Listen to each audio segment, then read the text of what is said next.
दोस्तों, आज हम एक ऐसे महान व्यक्तित्व के बारे में जानेंगे जिन्होंने अपना जीवन गरीब, अनाथ और बीमार इंसानों के लिए समर्पित कर दिया। जी हाँ, mother of the nation mother Teresa. Hello दोस्तों, मैं हूं विजय और स्वागत है आपका आपके अपने YouTube चैनल अनमोल कोट्स में। दोस्तों, आज का वीडियो बहुत इंफॉर्मेटिव होने वाला है। अगर पसंद आए तो लाइक, शेयर और सब्सक्राइब जरूर कर देना और हाँ, बेल आइकॉन को दबाना मत भूलिएगा। मैं आपके लिए ऐसे ही मोटिवेशनल वीडियो लेकर आता रहूंगा।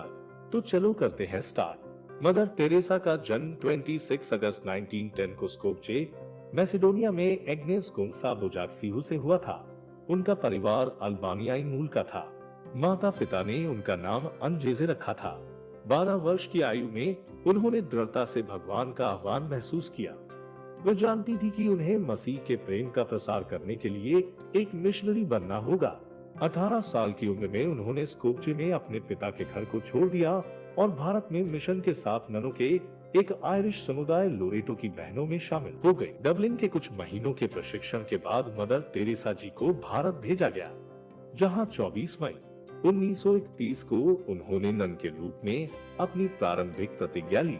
1931 से 1948 तक मदर टेरेसा ने कलकत्ता के सेंट मैरी हाई स्कूल में पढ़ाया, लेकिन कॉन्वेंट की दीवारों के बाहर की पीड़ा और गरीबी ने उन पर ऐसा प्रभाव डाला कि 1948 में उन्हें अपने वरिष्ठों से कॉन्वेंट स्कूल छोड़ने की अनुमति मिली और समर्पित कर दिया खुद कलकत्ता की मलिन बस्तियों में सबसे गरीब लोगों के बीच काम करने के लिए।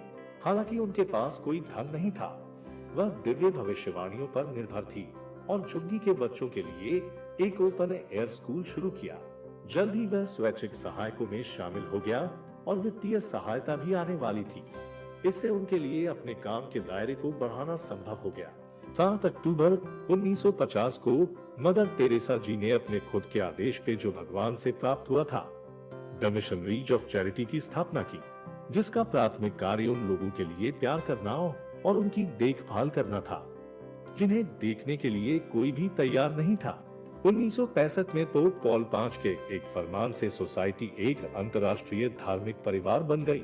1979 में मदर टेरेसा को उनके मानवीय कार्यों के लिए नोबेल शांति पुरस्कार मिला और भारत सरकार ने उन्हें सर्वोच्च पुरस्कार भारत रत्न से भी नवाजा। मां टेरेसा जी ने अपने जीवन काल में हमें बहुत से संदेश दिए हैं। दोस्तों, उनके संदेशों का आचरण करके हम अपना जीवन सफल कर सकते हैं।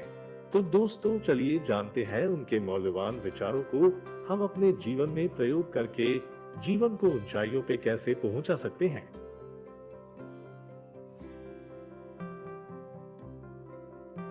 अगर आप लोगों को जज करते हैं तो आपके पास उन्हें प्यार करने का समय नहीं है।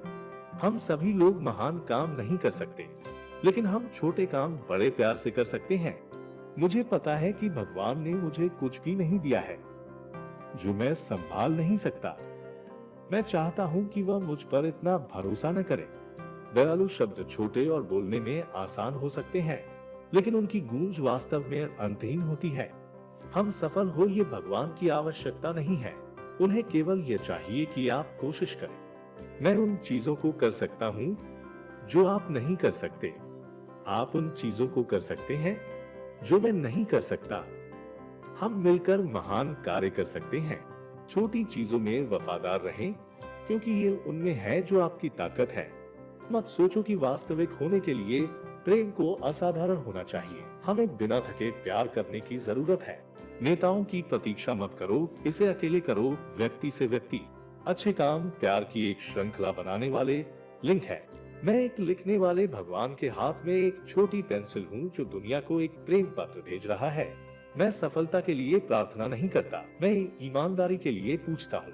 मुझे लगता है कि मैं आलोचनात्मक से अधिक कठिन हूँ। अगर हमारे पास कोई शांति नहीं है तो ये है कि हम भूल गए हैं कि हम एक दूसरे के हैं।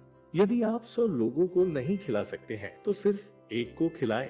यह हमारे कार्यों की भयावहता नहीं है, लेकिन प्यार की मात्रा है जो उनके लिए मायने रखती है।